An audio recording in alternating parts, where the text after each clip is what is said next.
رکھیں، یہ صرف انبیاء کرام اور جو فرشتے ہیں ان کے بارے میں کہا جاتا ہے کہ یہ دونوں معصوم ہیں، ان کے علاوہ کسی کے بارے میں معصوم نہیں کہا جا سکتا، چاہے وہ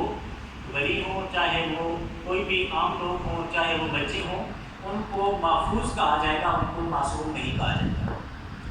تو استغفار یہ ہو گیا کہ انسان گناہ کی معافی طلب کر لے، اور توبہ کس کو کہتے ہیں؟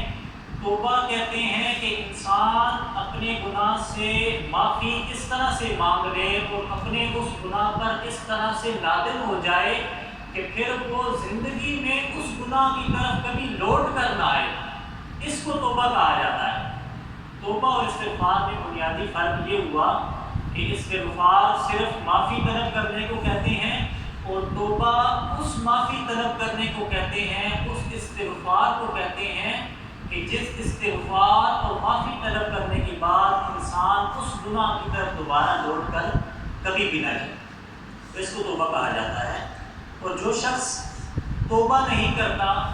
اپنے گناہ سے نادم نہیں ہوتا،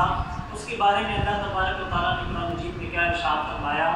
فرمایا کہ وَمَن لَّمْ يَتُبْ فَأُولَٰئِكَ هُمُ الظَّالِمُونَ، کہ جو شخص توبہ نہیں کرتا، فَأُولَٰئِكَ هُمُ الظَّالِمُونَ، جو لوگ توبہ نہیں کرتے وہی ظالم لوگ ہیں۔ جو توبہ نہیں کرتے، اللہ تبارک و